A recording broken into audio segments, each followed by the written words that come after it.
말씀은 로마서 2장입니다.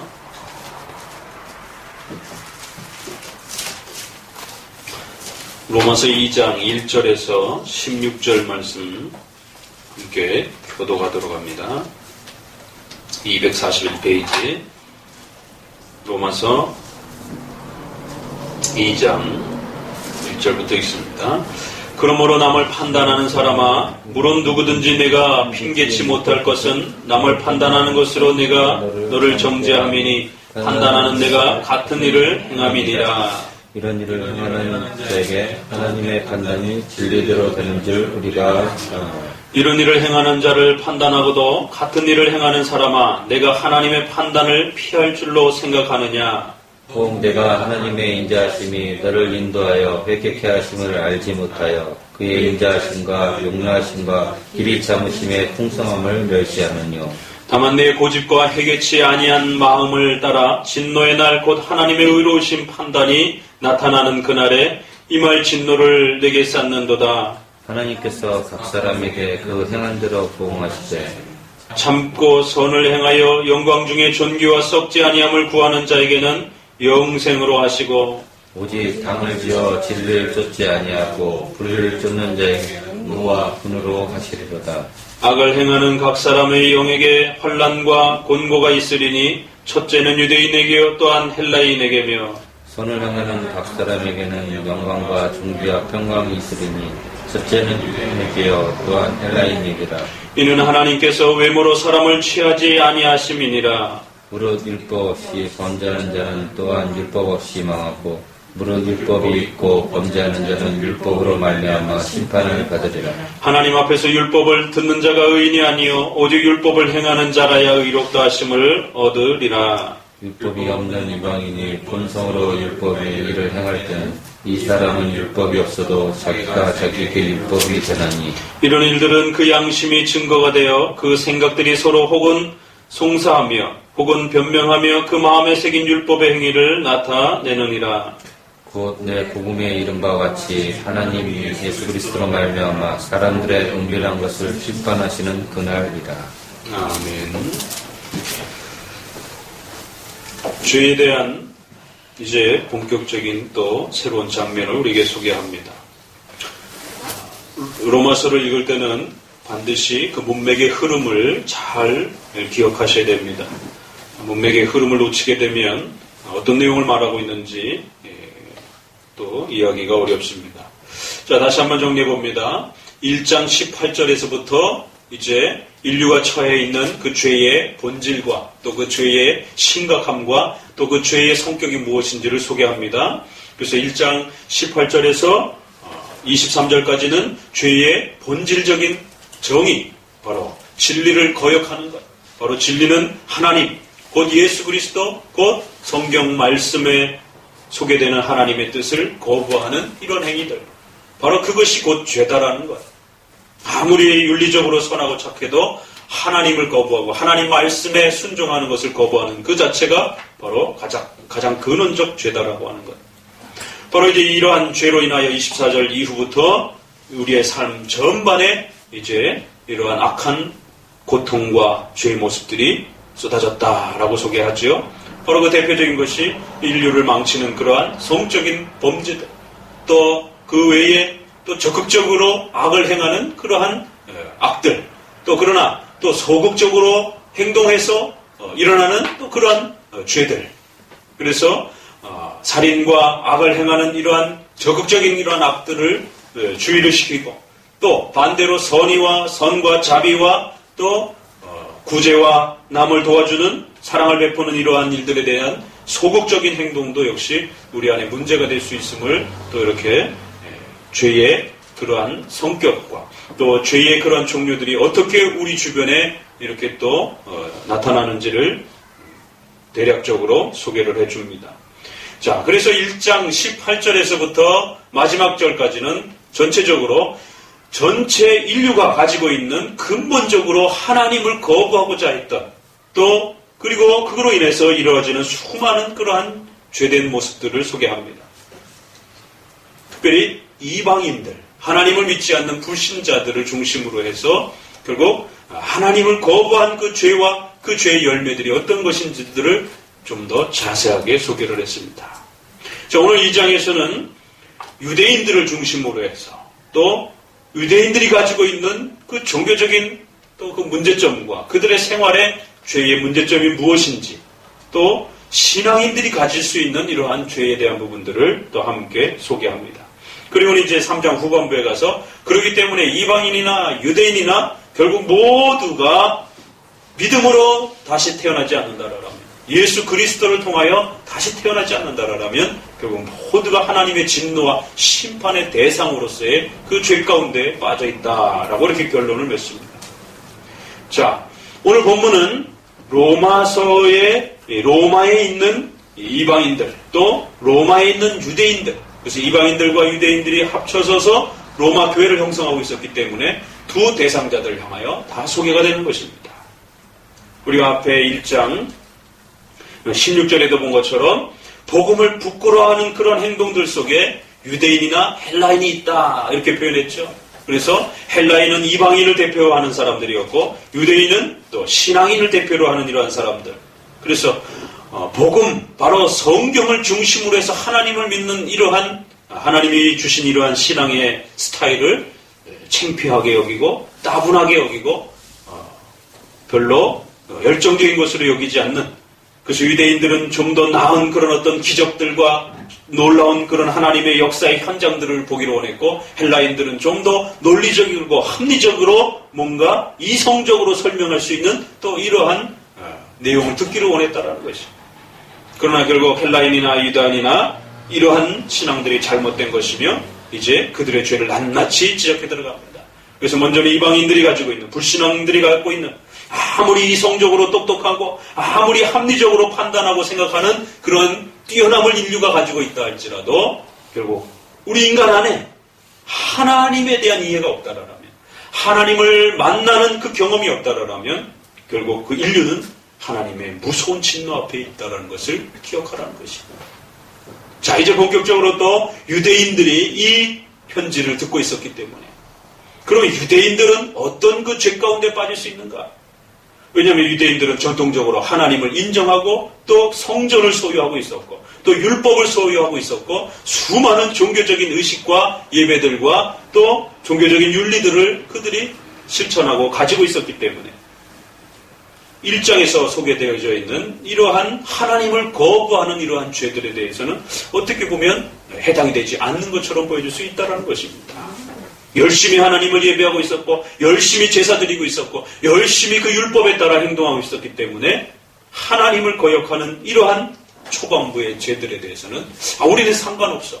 우리는 열심히 하나님을 예배하고 있으니까, 우리는 열심히 하나님을 섬기고 있으니까 이렇게 말했을지 모릅니다. 그래서 이제 2장부터 와서는 유대인들이 가지고 있었던 신앙을 한다라고 하는 이러한 사람들이 범하게 되는 이러한 죄들, 그래서 오늘 유대인의 죄와 신자들의 죄, 바로 이 시점에는 그 시대 당시에 구약의 신앙을 가지고 있었던 유대인들을 문제 삼으면서 그들의 신앙의 그 잘못들이 무엇인지를 지적했다라면 오늘 우리 시대는 신약과 구약을 다 소유하고 있는, 그럼 오늘 우리 시대의 기독교인들은 잘못이 없느냐라는 거지.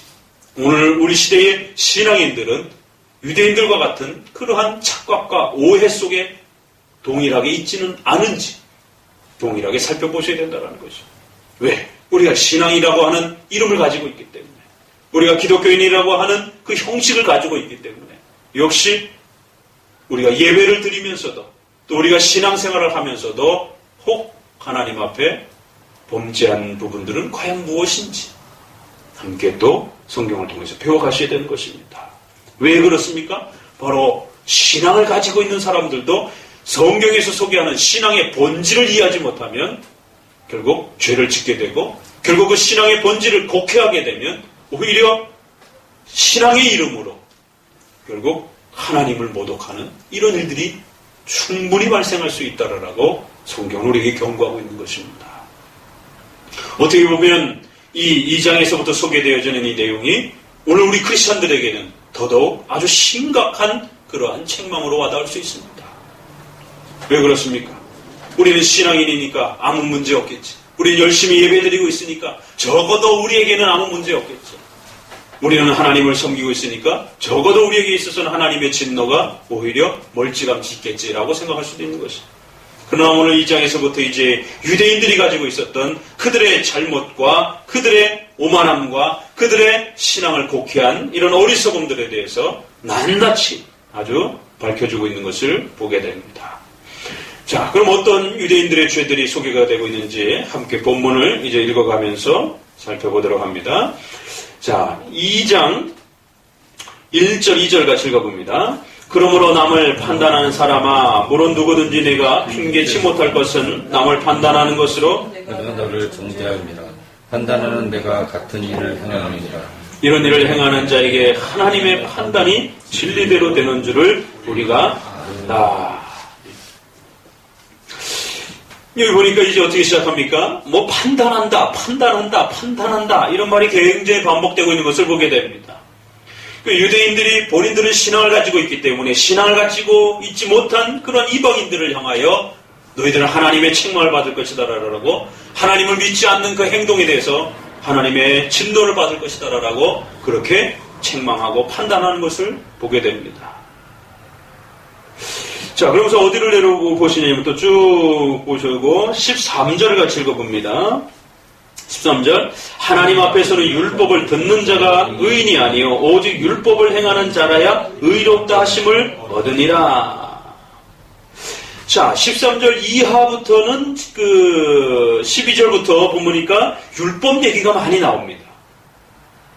그러니까 첫 번째 단계에서는 너희가 이렇게 살면 안 된다. 너희가 이렇게 살면 하나님 앞에 벌 받는다.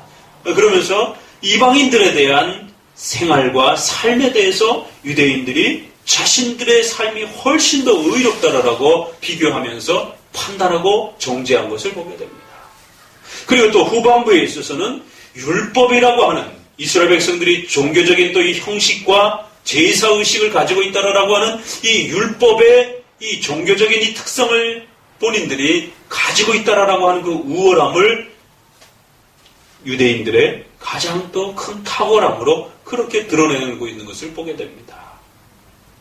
생활면에 있어서나 종교적인 면에 있어서나 이제 유대인들이 이방인들과 우리는 다르다라고 하는 이제 이러한 우월의식을 가지고 결국 있었던 이 문제점들을 지적해냅니다.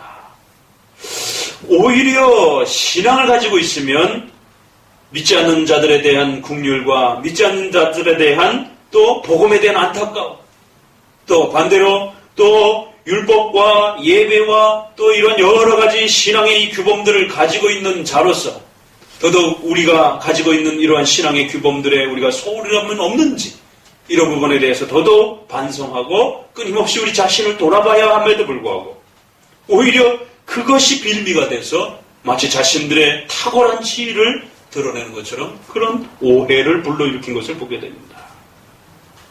이 유대인들이 율법에 대한 아주 강력한 그 자부심이 대단한 것을 보게 됩니다. 여기에서부터 선민사상이라고 하는 자신들만이 하나님의 택한 백성이라고 하는 이러한 강력한 이런 우월사상이 결국 구약 전체에 묻어나온 것을 보게 됩니다. 자, 아무튼 이 장에 크게 둘로 나눠보니까 이처럼 종교적인 어떤 그 규범을 가지고 있다고 해서 특별히 율법을 소유하고 있다고 해서 굉장히 큰 자부심을 가지고 있는 것을 보게 됩니다. 그런데 오늘 본문은 바로 그 율법에 대한 잘못된 이해 때문에 너희들이 하나님의 무서운 진노 앞에 놓여져 있다라고 그렇게 경고하는 것이죠. 어떻게 보면 섬찟하지요. 오늘 우리들에게 있어서는 우리가 신약과 구약을 가지고 있습니다. 구약의 또 대표되는 이런 율법의 이러한 틀이라고 하는 바로 십계명, 바로 또 더 나아가서 우리는 신약까지도 더 가지고 있는 것이죠. 오늘날 우리 기독교인들이 성경을 가지고 있는 것에 대한 탁월한 자부심이 있습니다. 그렇죠? 성경에 대한 이러한 자존심과 성경에 대한 이런 우월감으로 오늘날 기독교인들이 적어도 기독교인은 불신자보다 다르다라고 하는 그런 강력한 자부심을 가지고 있습니다. 그런데 정작 그 율법의 본질, 율법의 본 의미에 대해서 유대인들이 착각하고 오해하고 율법을 곡해하고 율법을 변질시킨 이러한 문제점들을 이제 오늘 지적해 들어갑니다. 오늘 우리 시대에 있어서는 성경에 대한 자부심이 있습니다. 그래서 한국교회에 있어서는 적어도 성경을 부정하면, 성경의 권위를 부정하면 이단으로 정죄를 받습니다. 그러한 강력한 자부심이 우리에게 있음에도 불구하고 그럼 과연 우리는 성경에 대해서 얼마나 제대로 이해하고 있는가? 과연 우리가 성경을 얼마나 사랑하고 과연 성경을 얼마나 가까이 대하고 있는가에 대해서 묻기 시작하게 되면 굉장히 또 초라해지는 것입니다. 성경에 대해서 그렇게 박식하지 못하고 성경에 대해서 그렇게 가까워지지 못하는 오늘날의 우리 기독교인들의 모습을 보면서 성경을 들고 있는 것에 대해서는 엄청난 자부심을 느끼면서도 오히려 그 성경을 읽지 못하고 오히려 그 성경의 본질적인 의미를 해석해내지 못하는 이런 모습들을 보게 됩니다. 얼마 전에 기독교 리서치 단체에서 최근 한 3, 4년 전에 했다가 최근에 또 아주 대대적으로 리서치 조사를 했더라고요. 거기 보니까 구약을 한국교회가 설교하지 않는 것이에요. 구약은 많아야 20%. 대부분이 신약에 치우쳐져 있는. 정작 구약은 분량이 훨씬 더 많은데도 불구하고요. 한국교회 안에 구약에 대한 이 어려움, 구약을 제대로 읽지 못하고 구약을 제대로 우리 신앙생활에 사용하지 못하는 이러한 심각한 기울어짐이 한국교회의 위기를 불러일으키고 있습니다. 자, 이처럼 율법에 대한 이러한 성경을 소유하고 있지만 오히려 성경을 제대로 이해하지 못하고 있어서 오히려 성경을 파괴하는 이러한 참으로 어리석은 모습들이 유대인들 속에 있다는 것입니다. 그리고 또 십계명을 중심으로 해서 적어도 우리는 너희처럼 살지 않는다라고 그렇게 판단하고 정죄하면서도 불구하고 오늘 본문에 보니 형식적으로는 살인을 하지는 않습니다. 유대인들이 형식적으로 남을 해하거나 남을 죽이거나 남의 돈을 빼앗지는 않더라는 것이죠. 물론 그 부분도 중요합니다. 그러나 우리가 지난번 십계명에서 보았죠. 십계명이라고 하는 것은 겉에서 금지하는 것이 있다라면 반드시 그 반대로 행해야 될 것을 함께 포함하고 있는 그런 의미가 담겨 있다는 것이죠. 살인하지 말라라고 하는 금지 명령은 반드시 남의 생명을 보호하고 적극적으로 남에게 자비를 베푸고 구제를 행하는 행동들을 해야 한다는 것이죠. 그래서 우리가 앞에서 보았던 죄처럼 살인을 하는 것도 죄지만 구제와 나눔을 실천하지 않는 것도 소극적으로 행동하는 것도 죄가 된다는 것이죠. 지금 유대인들이 오해에 빠져 있는 것은 적극적으로 죄를 범하지는 않았습니다. 그러나 소극적으로 행동하고 있는 것이죠. 의와 선에 대해서 아주 소극적으로 행동하고 있는 것입니다. 그것도 역시 죄가 될 수 있다는 것이죠. 그러니까 적극적인 그러한 죄들에 대해서 이방인들을 바라보면서 우린 적어도 너희들처럼 그렇게 악독하게 살아가진 않는다. 살인하지 아니하고 남의 것을 빼앗지 아니하고 성적인 범죄를 범하지 아니하고 적어도 질서를 어지럽히지 아니하고 우리는 적어도 그러한 극단적인 죄들에 대해서 우리가 죄를 범하지 않는다라는 것입니다. 그 말은 맞는 말인 것입니다. 적어도 유대인들 정도면 그 정도는 나름대로 지키려고 애썼습니다. 그러나 예수님이 지적하셨듯이 형제를 향하여 락하라.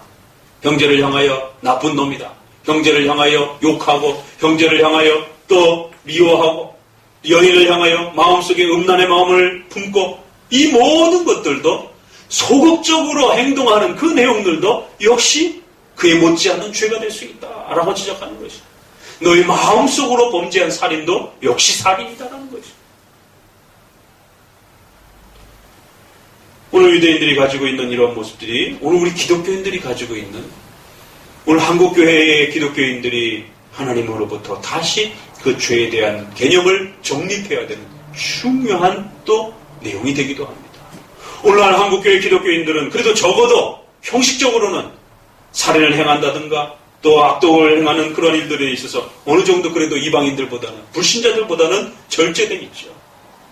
그러나 문제는 자신의 이익과 이기적인 개인주의적인 이러한 신앙 때문에 남을 적극적으로 돌보려고 하지 않고 적극적으로 선을 베풀려고 하지 아니하고 적극적으로 이웃의 어려움에 대해서 돌아보지 아니하고 그저 나만 신앙생활 잘한다라면 또 내 교회만 평안하다라면 지금 한국교회가 어떤 위기와 어떤 위험 앞에 처해져 있는지에 대해서도 별로 상관하지 않는 거죠.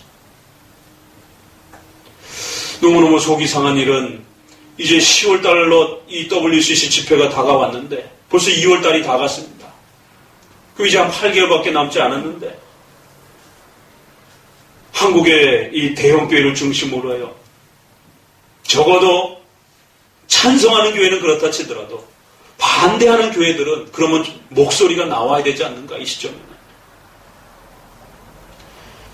신학회에서 이것을 반대하는 논문들 발표회가 작년에 그저 몇 번 정도. 그럼 임박해 오면 막 여기저기서 막 포문을 열고 막 뻥뻥뻥뻥 터뜨리면서 신학자들은 신학자들 나름대로 이 WCC가 왜 문제가 있는지 계속해서 신학 논문을 발표하고 계속해서 논쟁을 하고 또 교회들은 목회자들은 성도들은 피켓 시위를 하고 또 이런 운동들을 하고 그래서 사람들로 하여금 동참하도록 이것이 얼마나 위험한 일인지에 대해서 끊임없이 포문을 열어야 되는데 너무 조용한 것이에요. 그나마 감사한 것은 우리 아이들도 학교에서 WCC 반대 서명을 이렇게 받는 분들이 오셔가지고 그 서명을 하고 왔다고 그러더라고요. 아주 소리 없이 그렇게 움직이고 있는 것입니다. 칼빈이 그런 지적을 합니다. 하나님의 교회가 하나님의 위협을 받고 있다라면 하나님의 집이 위협을 받고 있다라면 그 집에 개는 도둑이 들어오면 짖어야 되는 거 아니냐라는 거예요. 그런데 도둑이 들어와도 교회가 목회자들이 성도들이 짖지 않는다라는 거죠. 참 비우지만 깊은 의미가 담겨 있습니다. 도적이 들어오는데도 아무 개도 짖지 않는다라는 것이 하나님의 나라를 지키는 파수꾼을 자처하는 그러한 성도와 교회들이 짖지 않더라는 거예요. 위험하다라고 소리 지르지 않더라는 것이. 그러면서 경고를 던지고 있는 것을 보게 됩니다. 적어도 한국교회에 반대하는 이런 교회들이 중심이 돼서 이 위험성을 인터넷이라든가 또 언론 매체를 통해서 끊임없이 외치고 그런 부분들을 자꾸 드러내서 성도들로 하여금 이게 위험한 운동이구나. 이게 굉장히 참으로 한국교회를 심각하게 혼란에 빠뜨릴 수 있는 거구나. 자꾸 듣고 위험을 인지하고 기도하게 하고 동참하게 해야 되는데 조용한 것이. 소책자 하나 정도도 안 나오고 있는 것이. 그나마 지난번에 부산에서 이제 그것도 한 교회에서 목사님이 1,000만 원을 들여가지고 그 소책자를 찍어서 여러분에게 드렸지요. 교단적으로도 일어나지 않고 그저 한 개인이. 그래서 이번에 이제 또 저희가 최 목사님하고 제가 다시 또 정리해서 지난번 내용은 너무 그 부산에서 나온 건 너무 내용이 빈약해서 이제 좀 내용을 보강을 해가지고 이번에 첨부를 찍어냈습니다. 이번 주에 이제 인쇄가 들어가는데 그것도 비용이 한 100여만 원 들어가서 이제 그 협력했던 그 단체와 부탁을 해가지고 100만 원을 들여서 첨부를 찍는. 첨부 돌려봐야 뭐 얼마나 돌리겠습니까? 그래도 어찌됐든 작업을 해서 서울 지역 쪽으로 한번 돌려보자라고. 그래서 반응이 좋으면 누군가가 또 헌금해서 더 많이 돌릴 수 있지 않겠는가. 서울에 10,000명 이상이 되는 교회가 얼마나 많습니까? 그런데도 이런 소책자 하나 찍어서 무료로 배포가 되지 않는 것이. 그러니 뭐 알겠습니까? 이게 얼마나 위험한 운동인지. 한국교회가 성경을 들고 있다라고 하는 그 거대한 자부심. 또 그러면서도 또 역시 이제 우리가 적어도 악을 행하지 않는다라고 하는 이러한 자부심을 가지고 있을지언정 오히려 성경을 제대로 이해하지 못하고 또 이처럼 한국교회가 위기에 닥쳤는데 또 이처럼 한국교회가 심각한 어려움과 분란의 위기 앞에 놓여져 있는데도 불구하고 적극적으로 행동하지 않는 것이 무관심한 거예요. 왜? 내 교회에 직접 관여되지 않으니까. 내 교회에 직접 피해를 입히지 않으니까 관심이 없는 것이에요. 소극적으로 행동하는 것이에요. 그럼 한국 교회가 무너지면 그 교회는 안전할 것입니까? 전체가 다 같이 무너지는 것이에요. 이처럼 신앙인이 가질 수 있는 이러한 잘못과 이런 오만함과 이러한 자만심이 결국 우리의 신앙의 근본을 또 위협할 수 있는 이러한 죄들이 있더라는 것이에요. 이방인이 가지고 있는 불신앙의 죄가 있지만 오히려 신앙인이라고 자처하는 사람들은 오히려 그 신앙에 대한 잘못된 자부심과 잘못된 오만함 때문에 오히려 하나님의 영광과 하나님의 교회를 위협하는 그런 행동들을 할 수도 있더라는 것이에요. 그것이 바로 유대인들이 지금 이 로마서를 통해서 책망받고 있는 과거의 유대의 조상들이 그러한 잘못들을 범했다라고 책망하는 것입니다. 이 말씀을 듣고 있는 여러분들은 또 오늘 우리 시대의 교회와 성도들도 동일하게 잘못된 신앙에 대한 이해 때문에 범죄할 수 있는 이러한 일들을 우리가 경고를 받게 되는 것입니다. 자, 조금만 더 이제 내려가 봅니다. 3절 보니 이런 일을 행하는 자를 판단하고도 같은 일을 행하는 사람아 내가 하나님의 판단을 피할 줄로 생각하느냐. 결국 하나님의 눈앞에서는 적극적으로 살인을 죄를 범하는 사람이나 적극적으로 구제를 행하지 않는 사람이나 동일하다라는 것입니다. 너가 결국 같은 일을 행하는 것이다라는 거예요. 1절에도 같은 일을 행하느니라. 3절에도 역시 같은 일을 행하는 사람이다 라고 그렇게 책망을 합니다. 자, 어디 우리 성경 말씀을 보시느냐면 성경 말씀으로 좀 들어가 봅니다. 에스겔 18장 19절입니다. 구약. 자, 유대인들이 그러면 어떤 그 신앙의 오해와 또 그런 자만심에 빠져 있었는지에 대한 부분을 좀 더 세밀하게 짚어봅니다. 에스겔 18장 19절로 들어가 봅니다.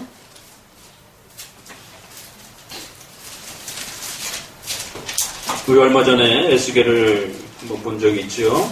구약 1175페이지.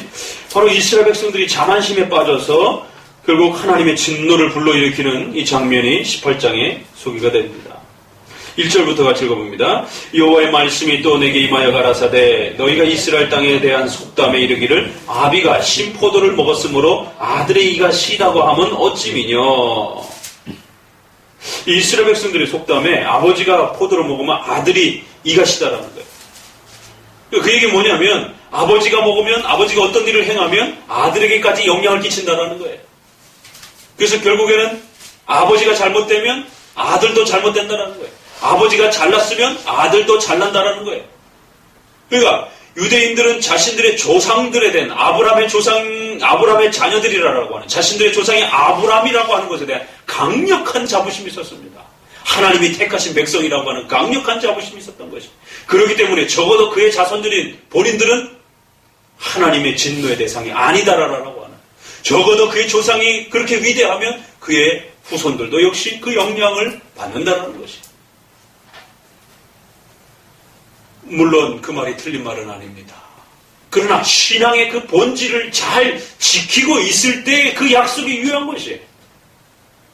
이스라엘 백성들은 형식적인 외형적인 제사와 율법만 가지고 있으면 그게 다 자기 것이 되는 줄 그렇게 착각을 했던 것이에요. 그래서 이제 하나님이 책망합니다. 10절부터 이렇게 시작합니다. 가령 그가 아들을 낳았다 하자 그 아들이 이 모든 선은 하나도 행치 아니하고 그 악 중에 하나를 범하여 강포하거나 살인하거나 산 위에서 재물을 먹거나 이웃의 아내를 더럽힌다라면 13절 변을 위하여 꾸이거나 이식을 받거나 할진대 그가 살겠느냐 살지 못하리니 이 모든 가증한 일을 행하였은즉 정령 죽을지라 자기의 피가 자기에게로 돌아갈 것이다. 아무리 선하고 신앙이 좋은 부모님 밑에 태어났다 할지라도 그의 아들이 악을 범하고 하나님을 거역하게 되면 죽을 것이다라는 것이에요. 유아 세례를 잘 이해를 해야 되는 것입니다. 유아 세례가 부모 때문에 그 아이까지 하나님의 자녀로 인정해 주신 것이 맞습니다. 그러나 조건이 있다는 것이 반드시 그 부모가 그 아이를 어려서부터 신앙으로 가르치고 교리문답으로 잘 양육할 것을 맹세하는 조건하에 그 하나님의 자녀로 받아주겠다라는 것이. 그 부모가 유아 세례를 받았음에도 불구하고 교리 교육을 소홀히 하고 가정 예배를 소홀히 하고 그 아이에게 신앙 교육을 소홀히 하게 된다라면 결국 그 아이의 구원은 포장할 수 없다라는 것이. 그런데 마치 가톨릭은 그러한 세례를 받으면 천국 티켓을 가지고 있는 것처럼 그렇게 오해를 한 것입니다. 유대인들이 오해하는 것과 똑같은 오해에 빠져 있었던 것입니다. 자, 또 그 반대로 14절 또 가령 그가 아들을 낳았다 하자 그 아들이 그 아비의 행한 모든 죄를 보고 두려워하여 그대로 행치 아니하면 17절을 보니까 손을 금하여 가난한 자를 압제하지 아니하며 변이나 이식을 취하지 아니하고 내 규례를 지켜 내 율례를 행할지는 때 이 사람은 그 아비의 죄악으로 인하여 죽지 아니하고 정녕 살겠다. 악한 부모 밑에 자녀가 태어났다 할지라도 그가 하나님께로 돌아온다라면 구원받을 수 있다는 것이.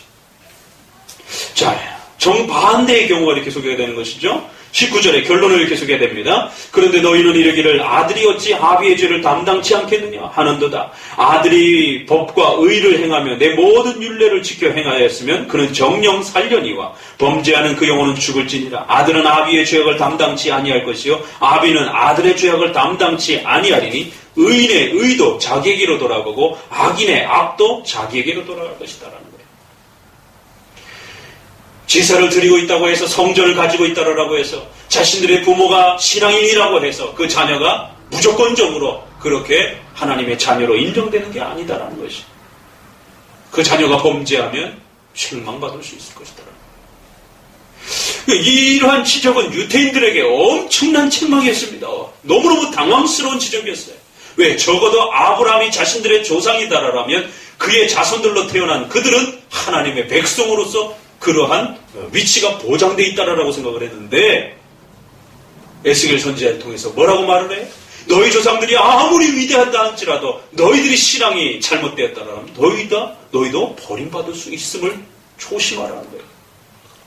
너희 조상들이 아무리 위대한 신앙을 가지고 있다라고 해가지고 그 신앙이 형식적으로 너희에게 그대로 물려지는 게 아니다라는 것이. 너희도 역시 하나님 앞에서 올바른 신앙의 본질을 지키지 않는다라면 버림받을 수 있다는 거예요. 유대인들이 가지고 있었던 이러한 잘못된 그러한 선민사상, 자만심에 대한 하나님의 엄중한 책망인 것을 보게 됩니다. 이 외에 유대인들이 가지고 있었던 그런 오만함과 자만심이 어떤 것들이 있지요?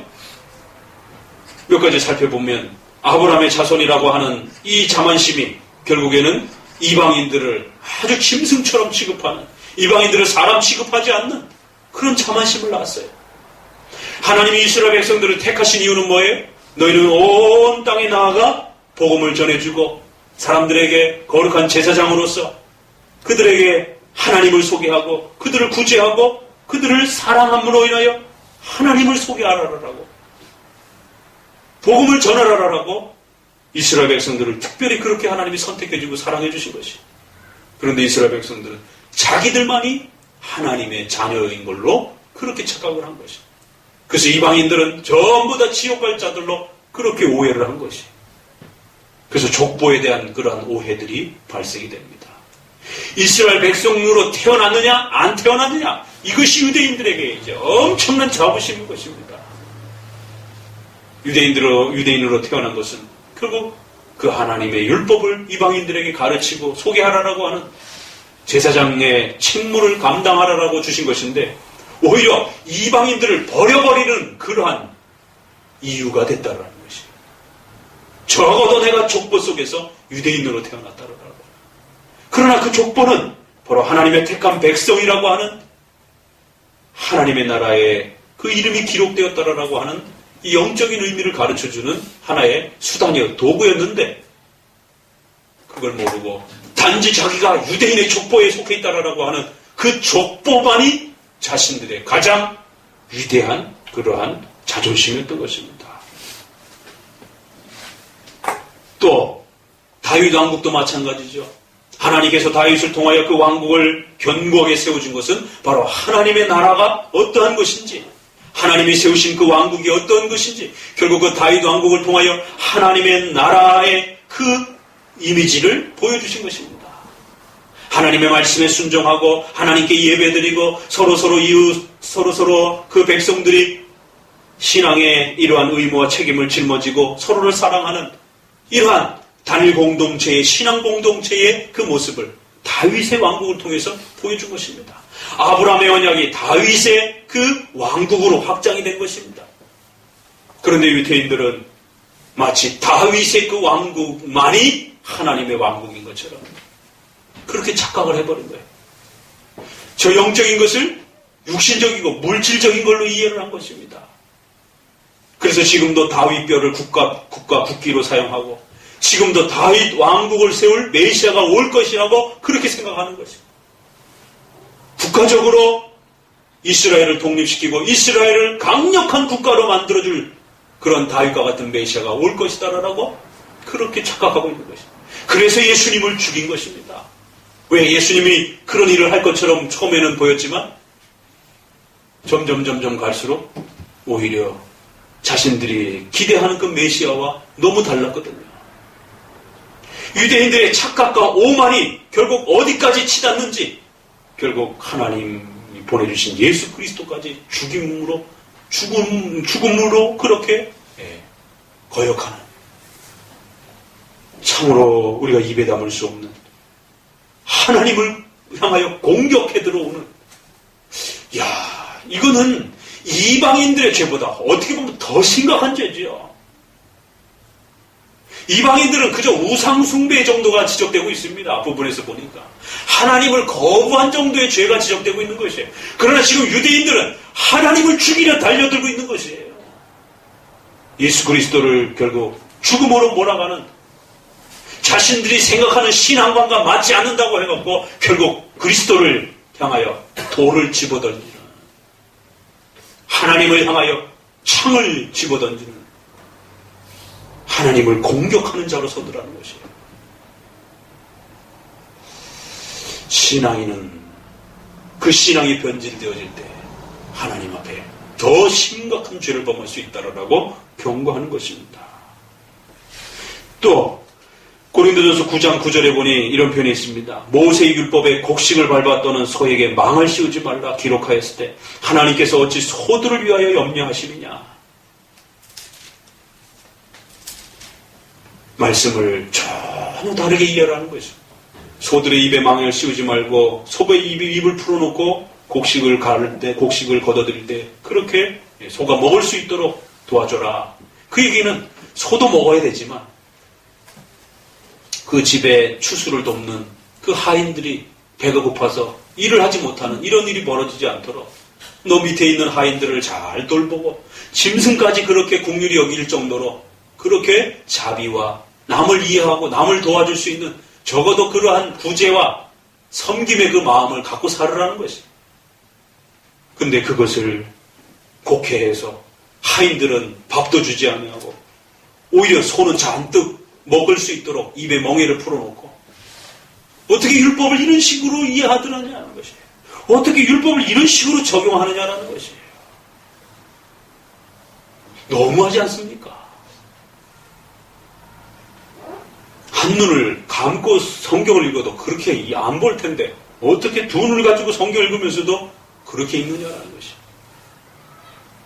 이것은 결국 섬기고 도우라는 것. 한국교회도 마찬가지입니다. 지금 한국교회가 100년이 넘어가면서 특별히 은퇴 목회자들에 대한 이러한 일들이 아주 한국교회에 심각한 문제가 벌어집니다. 은퇴 목회자들에 대한 이러한 처우가 제대로 관리가 안 되다 보니까 결국 무슨 문제가 발생이 되냐면 세습을 하려고 애를 쓰는 것이에요. 왜? 남한테 맡겨줬다라고 하는 자기의 은퇴도 제대로 보장이 안 되다 보니까 결국 가장 확실한 아들에게 그걸 물려줘서 자신의 노후가 보장되어질 수 있도록. 또 그렇지 않은 교회들은 결국 교회를 반으로 쪼개든가 어떤 다른 대책을 마련하는 것이. 왜? 교회가 선임 목회자를 그냥 내쫓듯이 그렇게 아무 대책도 없이 그렇게 내보내기 때문에. 아니 적어도 30년, 40년을 목회한 이런 현장 속에서 영적인 부모로 그렇게 섬겨왔던 그런 자리 속에서 이제 은퇴를 했다고 해서 이러한 그 과정들이 적어도 일반 직장에서는 퇴직금이라고 하는 부분들을 통해서 그의 노후를 보장해 주려고 적어도 그런 어떤 대책들을 법적으로 강구하는데 영적인 그런 가족이라고 하면서도 불구하고 나가는 사람과 새로운 사람에 대한 대우가 이렇게 다르다는 것이. 그래서 한국교회가 선임 목회자와 원로 목회자의 이 갈등과 싸움 때문에 교회가 둘로 나눠져 버리기도 하고 지금 소망교회도 그래서 지금 쪼개진 것입니다.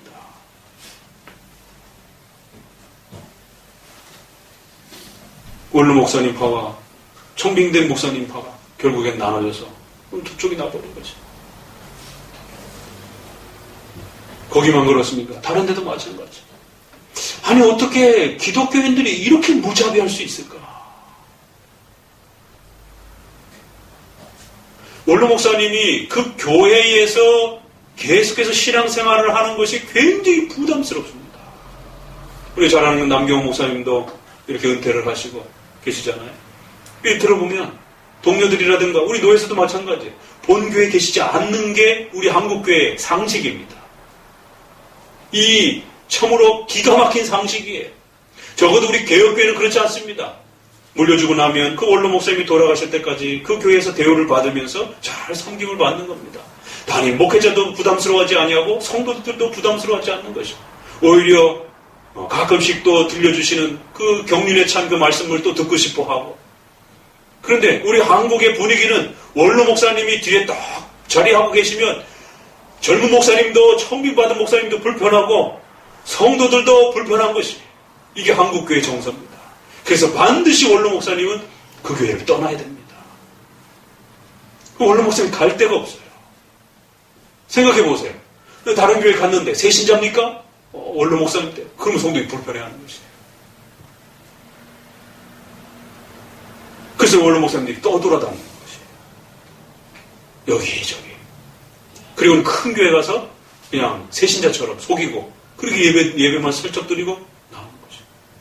또 어떤 교회는 원로 목사님이라고 가서 갔더니만 처음에는 좋아하더니만 목사님인지 연로하시니까 새벽기도도 잘 못 나오고 이렇게 신앙생활하는 게 젊을 때와 같지 않지 않습니까? 그러더니만 목사님이 뭐 새벽 예배도 빠지고 말이야. 뭐 이런 일들이 이제 수근수근함이 나오는 거예요. 그러니까 목사님이 견디질 못하는 거예요. 몸이 연로하니까 옛날처럼 그렇게 모든 예배와 모든 교회 프로그램에 참석할 수 없는데 목사님은 죽을 때까지 참석해야 된다 이렇게 생각을 하는 것이에요.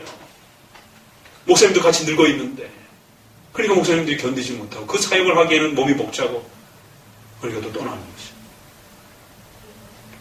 우리가 그걸 좀 나쁜 말로 호로자식이라고 그러잖아요. 부모를 제대로 알지 않고 부모를 그렇게 학대하는 자들을 갖다가 우리가 호로자식이라 이렇게 표현합니다. 지금 한국교회가 그걸 상식으로 지금 받아들이고 있습니다. 그래서 결국 원로 목사님들이 어떻게 해서든지 갈등 속에서 결국 그 은퇴 문제를 해결하기 위해서 또 교인들하고 다투고 후임 목회자하고 다투고 이런 일들이 비일비재하면서 결국 그 일을 문제가 되니까 결국 세습이라고 하는 가장 안전한 방법으로 결국에는 사회적으로 지탄받고 교인들도 또 싫다고 하는 이러한 세습의 문제들이 또 한국교회를 또 혼란 속에 빠져들이고 세상 사람보다 못한 모습들이 한국교회 안에 비일비재하게 일어나고 있다는 것이 그것이 크리스천이라고 하는 이름으로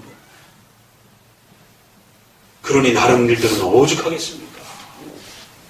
마인드가 틀린 거예요. 마인드가 잘못된 거예요. 너무 이기적인 거예요. 그게 왜 그런지 아십니까? 칼빈주의 신앙을 안 배웠기 때문에 그런 거예요. 왜? 뭐든지 전부 다 조건신앙으로 배웠기 때문에. 인본주의 신앙이 뭡니까? 조건신앙인 거예요. 내가 이렇게 했으면 이렇게 받아야 된다는 조건신앙이라는 거예요. 주고받는 것입니다. 조건에 안 맞으면 버리는 것이고. 그러나 칼빈주의 신앙은 철저히 하나님의 은혜와 주권 속에서의 신앙이기 때문에 그 하나님의 은혜를 생각하고 서로를 섬기려고 하는 이런 정신이 바탕이 되어 있는 것이에요. 이처럼 유대인들의 자만심과 오만함이 결국 하나님의 뜻을 변질시키는 이러한 심각한 일들을 보게 됩니다. 마태복음 22장에도 보니까 사두개인들이 부활에 대해서 물으면서 7형제 중에 첫 번째 이제 아내가 남편이 죽었는데 두 번째 형제가 또 아내가 되었고 세 번째 형제의 아내가 되었고 일곱 번째가인데도 또 아내가 되었는데 나중에 누구의 부인이 될 것입니까? 성경도 하나님의 능력도 알지 못하는 거로 너희가 오해했도다. 여기도 보면 사두개인들이 서기관들인데 성경을 평생토록 쓰고 전수하는 사람들인데 성경을 오해하고 있더라는 거예요. 요한복음 4장 9절에도 보니까 사마리아 여자가 가로되 당신은 유대인으로서 어찌하여 사마리아 여자 나에게 물을 달라 합니까? 이는 유대인이나 사마리아인과 상종치 않습니다. 제자들이 돌아와서 여자와 예수께서 말씀하시는 것을 이상히 여겼으나 무엇을 구하나이까? 라고 어찌하여 저와 말씀하나이까? 라고 묻는 이가 없더라. 어떻게 여겼다고요? 이상하게 여겼다라는 거예요. 왜? 유대인들은 사마리아인들을 상종치를 않기 때문에 사마리아인들을 짐승 취급했기 때문에. 이 사마리아인들은 어떤 사람들입니까? 바벨론으로 포로로 잡혀갔을 때 바로 그 현장에 남아있던 사람들이 이방인과 섞여가지고 자폰이 된 거예요. 혼혈민족인 겁니다. 유대인들이 돌아왔습니다. 너희는 혼혈민족이기 때문에 순수한 유대민족과 다르다라는 거예요. 더러진 민족들이라는 것이.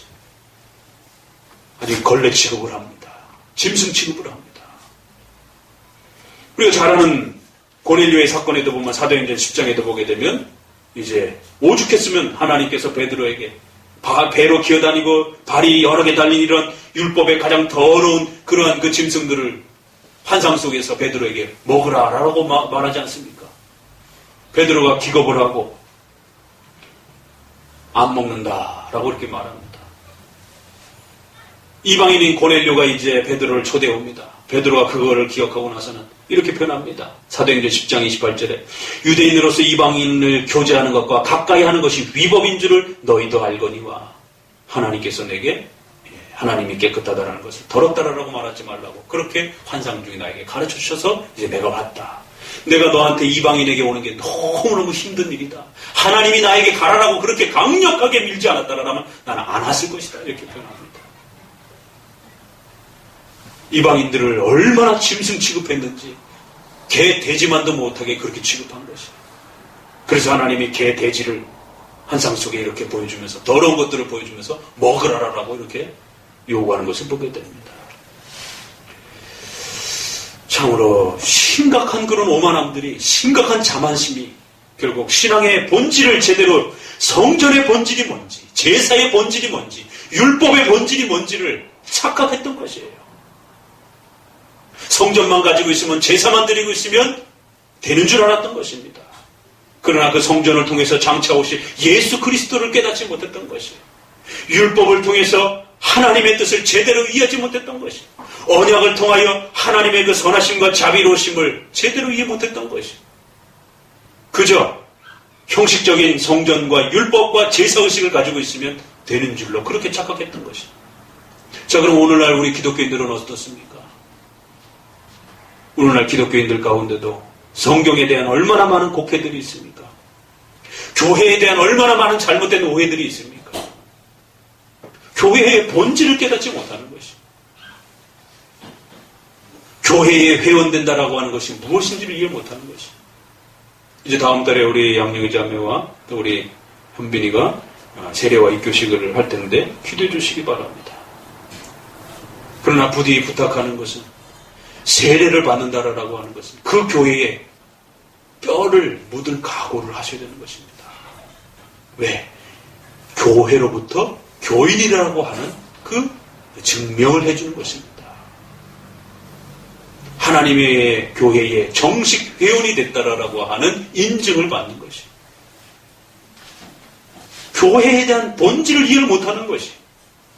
그저 내가 가고 싶으면 가고 내가 떠나고 싶으면 언제든지 떠나고 마음대로 선택하고 얼마든지 자기 임의대로 그렇게 취사 선택할 수 있는 것처럼 그렇게 교회들을 생각합니다. 교회는 그렇게 자기 마음대로 주소를 이전하고 함부로 선택할 수 있는 그런 곳이 아닙니다. 목회자도 성도도 하나님이 한번 세워주시면 특별한 하나님의 부르심이 있지 아니하고서는 죽을 때까지 섬기는 것이에요. 그것이 우리가 사명이다 이렇게 말합니다. 그래서 특별한 사명으로 불러 세워주신 신앙 공동체다 이렇게 말하는 거예요. 교회를 너무너무 잘못 생각하고 있는 교회에 대한 오해들이 너무 심각한 거예요. 어떻게 새로운 신도시가 들어섰다라고 해서 기존의 성도들이 다 헤쳐 모여서 새로 교회가 부흥하느냐라는 것이죠. 교회에 대한 본질을 곡해하고 있는 것이에요. 그리고는 교회가 부흥됐다 이렇게 말을 합니다. 작은 교회들의 피눈물을 결국 흘리게 해서 만들어낸 부흥을 가지고 부흥했다 이렇게 말을 합니다. 그렇게 모으는 목사님이나 그렇게 가는 성도들이나 다 같은 마인드에 빠져 있는 것이 교회가 뭔지 모르는 거예요. 그리스도의 보혈의 핏값으로 세우셔서 하나님이 여러분을 불러서 세우시는 겁니다. 에베소서 4장. 그 부르심으로 부름을 받았다 이렇게 말합니다. 여러분이 원해서 온 것이다 이렇게 생각하셔서는 아니 되는 겁니다. 물론 여러분이 오셔서 왔지만 그 발걸음을 인도하시고 여기에 세우시고 이끌어가시는 건 하나님이시고요. 그래서 어떤 분은 선교사로, 어떤 분은 저 시골에서, 어떤 분은 저 북한의 한복판에서 죽을 각오를 하고 하나님이 옮기시지 않는 이상 죽기까지 그 자리를 목숨 걸고 섬기는 것입니다. 그게 교회인 것이에요. 형편과 처지에 따라 헤쳐 모이는 것이 교회가 아니라는 것입니다. 그렇기 때문에 교회의 권징의 질서를 통해서 임용 증서가 없이는 절대로 성도들을 함부로 다른 데로 임용시켜주지 않는 것입니다. 이게 바로 장로교회법인 것입니다. 그러나 오늘 그 누구도 임용 증서를 가지고 교회를 떠나지 않습니다. 자기 마음대로 자기 원하는 대로 철새처럼 그렇게 돌아다니는 것입니다. 그게 하나님 앞에 얼마나 무서운 진노와 책망의 대상이 될 수 있는지에 대해서 아무런 두려움이 없는 거예요. 오늘 유대인들이 계속해서 하나님의 진노의 날, 하나님의 심판의 날, 하나님의 진노가 너희 가운데 놓여져 있다라고 험히 경고하는 것입니다. 또 어떤 오해들이 있습니까? 신비주의와 기복주의에 대한 이런 오해들이 수두룩합니다. 신앙이 뭔지를 모르는 거예요. 예배에 대한 곡해들이 수두룩합니다. 거룩하고 그 영광스러운 하나님 앞에 점잖고 예의를 갖춰서 서야 하는 그 예배의 자리를 이해를 못하는 거예요. 그저 사람들이 즐겁고 재미나면 별의별 것들이 다 교회 안에 들어오고 오죽하면 한국교회의 개혁의 첫 대상이 뭔지 아십니까? 한국교회의 예배를 개혁하기 위한 가장 첫 번째 지목 대상이 뭔지 아세요? 예배와 관련해서 드럼이에요. 드럼. 그런 우스갯소리가 있어요. 한국교회에서 드럼 빼내야 된다는 거예요. 그래야 예배가 좀 점잖해진다는 거지. 왜냐면 드럼이 그 비트를 강화하는 그런 그 음악을 패턴이기 때문에 이 비트가 강화될수록 사람이 막 흥분된단 말이에요. 정신을 못 차린다는 거죠. 예배는 그렇게 사람을 막 혼미한 상태로 막 미친 듯이 사람을 그렇게 감정으로 그렇게 몰아가는 게 예배가 아니라는 것이죠. 그래서 종교음악은 철저히 그 비트를 빼는 것이 기본 원칙이었습니다. 지난 2000년 동안. 오죽하면 무악기를 동원을 해서 그냥 음성으로만 은유를 가지고 부를 정도로 좀 약간 좀 좀 이렇게 지나친 분들은 교회는 그렇게까지도 회개도 했다라는 것이. 왜? 그 비트를 빼기 위해서. 뭐 그 정도까지는 아니더라도 피아노나 오르간 정도로 점잖게 이렇게 좀 음악을 안정시켜야 된다는 것이. 이 예배에 대한 이해가 없는 거예요. 그저 자신들이 예배를 드리고 있으면 하나님이 이 예배를 통해 영광을 받으실 거라 그렇게 착각을 하는 것이죠. 그보다도 더 철저하게 유대인들은 제사의식에 매여 있었습니다. 그럼에도 불구하고 이사야 1장에도 보니까 누가 저 성전문을 닫아서 저들이 제발 좀 못 들어오게 했으면 좋겠다는 거예요. 말라기 1장에 보니까 저들이 드리는 그 예물에서 나오는 그 똥으로 저들의 얼굴에다가 쳐 발랐으면 좋겠다는 것이. 누가 저들의 예물을 기뻐하겠느냐라는 것이. 어떻게 이런 말씀을 듣고도 자신들의 예배가 지금 뭐가 문제가 있다는 것에 대해서 유대인들이 아무 생각을 안 하는 것이. 선지자들을 통해서 그렇게 혹독한 책망을 받고 있는데도 불구하고 생각들을 못하고 있는 것이. 저는 우리 개혁신앙을 하는 사람들은 그럼 어떻습니까? 여기까지 좀 생각해 보면서 이제 정리해 봅시다. 일단은 좀 서늘하다. 자, 우리 개혁신앙을 하는 사람들에게 있어서는 그럼 오해가 없느냐라는 것을 우리가 고민해 보셔야 됩니다. 특별히 개혁신앙 하는 사람들에게 있어서 독선에 대한 문제 굉장히 심각하죠. 그렇죠. 조금만 자기와 신앙이 다르다고 해서 비판하려고 하는, 같은 웨스트민스터 신앙 고백을 하고 있는데도 불구하고 품으려고 하지 않는, 너는 나와 다 같다라는 걸 표현하기보다는 너는 나와 다르다라는 걸 먼저 강조하려고 하는 이러한 그 독선적인 그런 오만함, 자만심, 마치 자신만이 그 진리의 모든 걸 다 갖고 있는 것처럼 그런 오만함을 드러내 보이기도 합니다. 또 하나는 강의 설교와 교리문답을 통해서 부지런히 하나님의 말씀을 배우는 쪽에 치우치다 보니까 실천에 대한 부분들이 자칫 부족해질 수 있다는 거지. 성도들의 신앙을 실천하는 이런 부분들에 여러분들은 혹시라도 부족함이 없는지 돌아보셔야 되는 것이. 개혁교회의 예배와 개혁교회에 대해서 부지런히 배우면 뭐랍니까? 실천을 하지 않는데. 머릿속에서는 웨스트민스터와 소율이 문답을 줄줄줄줄 잘 알고 있어요. 웨스트민스터 예배 모범을 1년에 몇 번씩 읽습니다. 그런데도 불구하고 우리 몸에 개혁교회 예배의 규범이 몸에 배어있지 않습니다. 그럼 문제가 되는 것이에요. 예배 시간에 졸아서는 안 되는 것입니다. 예배 시간에 수근수근 돼서는 안 되는 것이. 예배 시간에 자꾸 뒤늦게 들어온 사람 둘러봐서는 안 되는 것이. 이 집중이 흐트러진다는 것이. 예배 시간에 자꾸 늦게 와서는 안 된다는 것이. 적어도 아침부터 경건한 마음으로 준비하고 그날 있을 말씀을 읽고 또 읽고 오늘은 어떻게 목사님이 또 설교하실지에 대해서 또 살피고 목사님을 위해서 기도하고 성도들을 위해서 기도하고 시간이 부족한 것이. 집에 돌아가서는 그날 들었던 말씀들을 가족들하고 나누고 또 자녀들에게 가르쳐주고 경건서적을 좀 읽고 웨스트민스터 신앙고백이라든가 이런 교리문답도 좀 다시 한번 좀 못 읽었던 거 더 읽고 시간이 부족한 것이. 아무리 웨스트민스터 예배 모범을 수십 번씩 그렇게 읽고 배웠어도 우리 안에 예배의 규범에 대한 부분들이 정착하지 못한다라는 그런 의미가 없는 겁니다. 그건 오히려 배운 자로서 더 큰 책망을 받을 수 있는 것입니다. 다른 사람들은 몰라서 책망을 받는다면 너는 배우고도 안 하느냐라고 하는 책망이 더 가중될 수 있는 것입니다. 저희 교회뿐만 아니라 그런 좀 이 균형에 대한 문제가 우리가 심각하게 좀 고민해야 될 문제들이 있습니다. 또 하나님의 주권과 인간의 자유의지에 대한 이 오해가 있어서 인간의 이 자유의지에 대한 이런 인간의 책임에 대한 부분이 많이 좀 이렇게 곡해되는 경우들이 있습니다. 특별히 일반 은총과 특별 은총에 대한 이런 균형의 문제에 있어서도 역시 마찬가지예요. 기존에는 신앙에 대해서만 너무 많이 강조해 오다가 개혁교회를 통해서 인간의 이런 자유, 인간의 이런 일반 은총에 대한 이러한 풍요로 우리가 하나님 안에서 누릴 수 있는 이런 수많은 자유로움에 대해서 개혁교회는 많이 배웁니다. 그러다 보니까 기현상이 일어나는 거예요. 한쪽으로 또 치우쳐버리는 거예요. 옛날에는 교회와 신앙에 대해서만 너무 치우쳐 있다면 이제는 교회와 신앙에 대해서는 별로 집중하지 아니하고 오히려 자기가 누릴 수 있는 그런 자유에 대해서만 너무 또 개혁교 성도들은 그렇게 집중해버리는 것이에요. 성경 잘 안 읽습니다. 일반 교인들보다. 예전에는 성경 많이 읽으면 상을 받는다. 자기가 원하는 소원을 이룰 수 있다. 어찌됐든 이렇게 기복주의가 됐든 신비주의가 됐든 어찌됐든 성경을 많이 읽었습니다. 어찌됐든 기도 많이 했어요. 어찌됐든 예배에 집중적으로 많이 참석했습니다. 어찌됐든 헌금을 많이 했어요.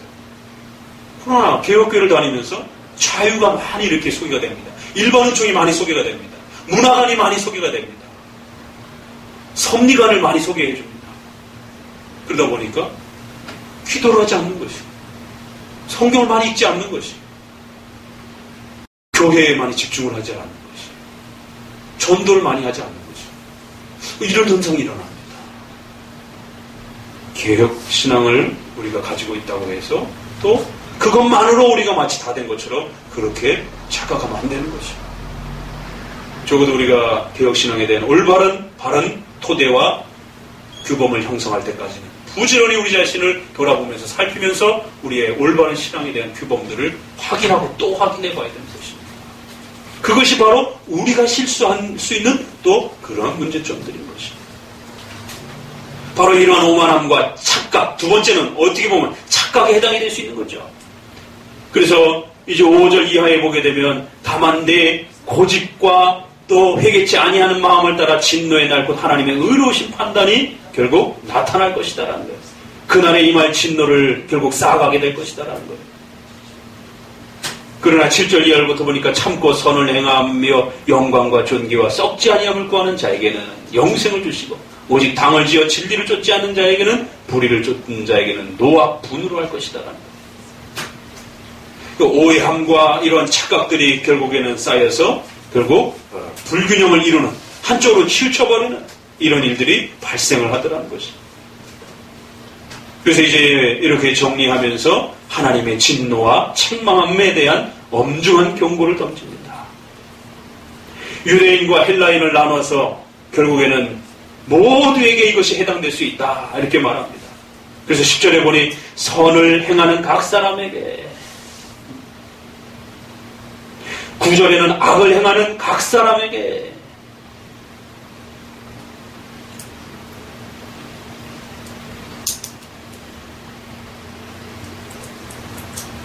율법을 가지고 있느냐 성전을 가지고 있느냐가 문제가 아니라 신앙의 본질을 제대로 이해하고 있고 바로 그 신앙의 본질적 내용을 제대로 실천하고 있을 때에 결국 하나님께서는 그들을 축복하시고 그들을 위로하신다라고 말씀하시는 것입니다. 자신이 율법을 가지고 있느냐 아니냐가 문제가 아니라 하나님 앞에서 그 선을 바르게 이해하고 행하는 자에게 하나님께서 하나님의 은혜와 축복을 허락해 주실 것이다라는 것입니다. 이 율법에 대한 내용은 이제 다음 후반부에도 계속해서 그 내용이기 때문에 같이 또 연결해서 또 소개를 드릴 것입니다. 오늘 본문을 통해서 유대인들이 가지고 있었던 이러한 심각한 착각과 오해가 무엇이었는지, 외면적인 것만 붙잡고 있고 그 하나님이 가르쳐 주려고 했던 그 본질적인 그 내용을 제대로 파악하고 이해하지 못한다라면 결국 오늘 우리도 유대인들이 책망받았던 그 책망에 그대로 노출될 수 있음을 정신을 바짝 차리셔야 되는 것입니다. 율법을 가지고 있대, 성경을 가지고 있대, 성경의 의미를 제대로 읽지 못한다라면, 예배를 드리고 있대, 수많은 예배가 우리 안에 있대, 그 예배의 본질과 예배의 그 핵심을 우리가 제대로 파악하고 있지 못하다라면 오늘 우리도 동일한 그 책망의 대상이 될 수 있음을 명심하셔야 되는 것입니다. 특별히 신자가 범할 수 있는 이러한 죄에 대해서 마음 깊이 새기시고 그러한 죄들에 우리가 노출되지 않도록 더욱 경각심을 가지고 여러분 자신을 살피셔야 되는 것입니다. 히브리서 12장에 너희가 죄와 싸우되 죽기까지 싸워야 한다 이렇게 말씀합니다. 참 두려운 말씀이죠. 죽기까지 죽을 각오를 하고 너희의 죄와 싸워가야 된다. 그것이 계속 우리의 죽을 때까지의 그 신앙의 연장이라는 것입니다. 10년, 20년 뒤에 끝나는 게 아니라 우리의 죽음 바로 그 순간까지 거기에서 끝이 나는 것이다 라고 말씀하고 있는 것입니다. 여기에서 우리가 느슨해진다거나 여기에서 우리가 감각을 잃어버리게 되면, 신앙의 감각을 잃어버리게 되면 이처럼 한국교회가 신앙의 이름으로 도전해 올 때 한국교회가 거기에 대해서 제대로 대처하지 못하고 눈을 감아버리게 되는, 싸울 힘을 잃어버리게 되는 이런 일들이 벌어질 수 있음을 우리는 더더욱 또 우리 주변의 현장을 보면서도 야, 죄가 이렇게 무서울 수 있구나.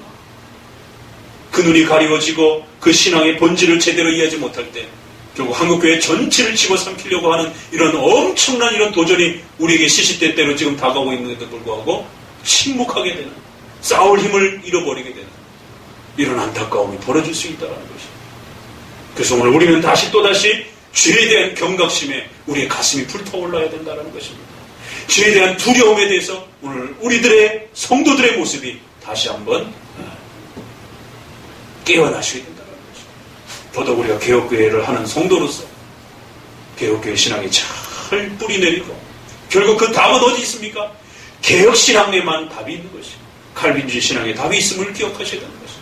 그걸 정확하게 지적해주고 바로 그 하나님의 영광을 바르게 드러내고 보존하려고 하는 그 가치와 마인드를 가지고 있는 바로 개혁교회만이 한국교회 성도들을 살릴 수 있다라고 하는 그 자부심을 가지시고 오늘 다시 한번 이러한 죄에 대한 경각심을 가슴에 새길 수 있는 우리 성도들 되시기를 주의 말씀으로 축원합니다. 기도합니다. 하나님 감사를